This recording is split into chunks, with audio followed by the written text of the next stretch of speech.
say to you, John, I cannot tell you how thankful I am to be in this stadium to see that, to witness that. That was absolutely superb. And yes, that man's upset, but the fact of the matter is it's not about him tonight.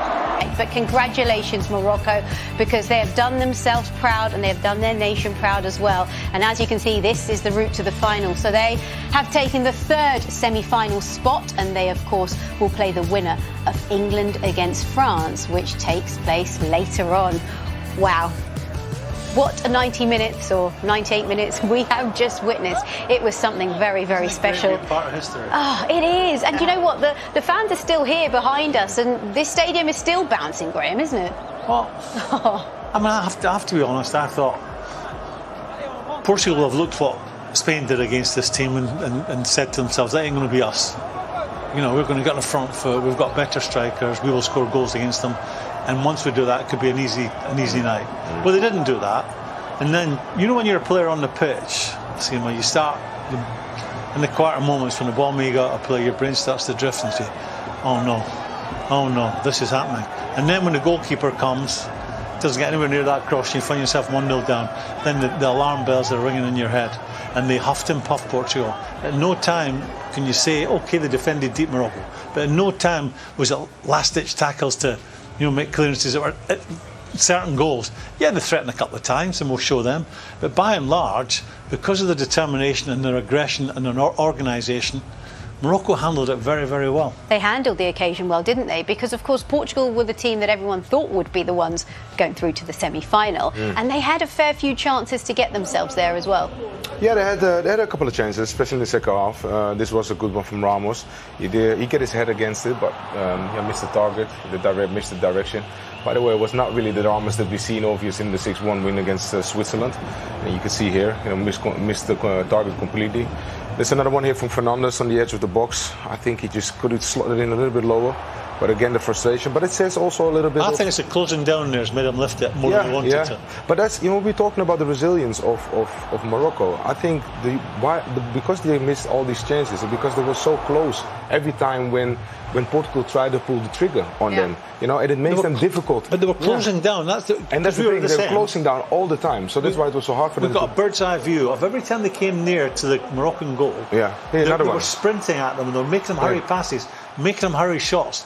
And you know, that doesn't come by accident. You know, you have to work on that. And they're reacting off each other. If one sprinted, didn't get there, the next one was out getting there. That was a real lesson on how to close down and make life difficult for the opposition. Even there with a free header almost at the end, you know, you have like a Moroccan defender hanging on Pepe, never making it like easy, and they're never almost in balance. So yeah, credit to Morocco, but also at times I feel maybe not the highest quality from Portugal's side, you know. No, I mean, I think they didn't have the day today. Well, it's not about having the day. It's about the fact that they have the qualities. But I think they were really complacent. You know, they were really complacent. They were thinking maybe in a slight way or a lightly way about thinking about Morocco. Yeah, okay, we overcome Morocco.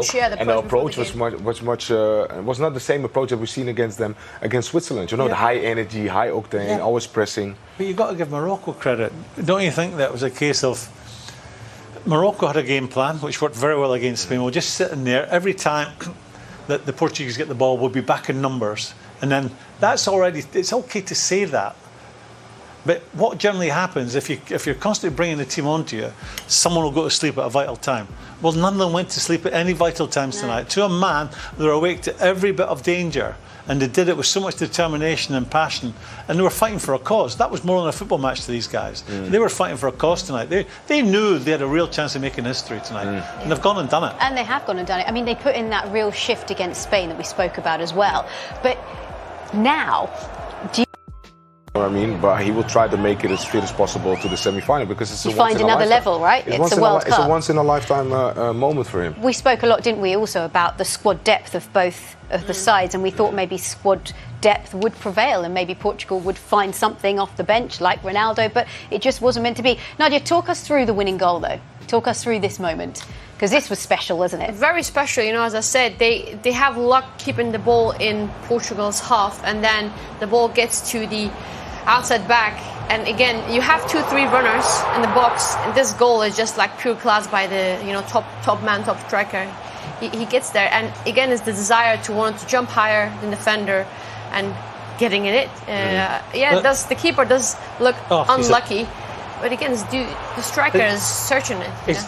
Yeah, give the striker credit, 100%. What goalkeepers don't like, what defenders don't like, is balls hit in with real pace and flat. By flat, I mean that they're not very high. They're zooming in at head height. Pace, yeah. That was sat up. That was coming down with snow on it. The goalkeeper, from the minute it leaves the foot, has got to pick that ball, the flight of that ball up. And he makes an absolute pig's ear of it. He really does. I mean, he just loses it completely. He should be looking, and if he's picked up properly, to be taking that ball at its highest point he possibly can. Instead of that, the striker does. He's just totally got it wrong, and it's cost him dearly. I think there was more of a lack of belief. If you look at the two opponents, of course the striker hitting the ball and the goalkeeper coming out. There was never a belief that the goalkeeper would go for that and pick the ball out of the air. But the belief of the striker, he was there and said, like, you know what, I just go for it. And of course we can discuss about the qualities of the goalkeeper, because for me it was just a pure mistake.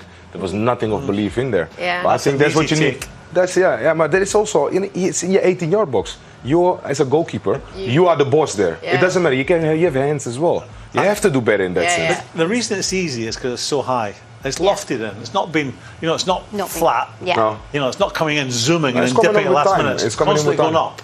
Yeah. And it's dropping in the middle of your goal, and you can't come and collect that. Yeah. Okay, before we move ahead and we look ahead to the next game, I don't know if you know, but it's England against France. Is it? Just a small game. Tell us, what does it feel to get to this stage? What is it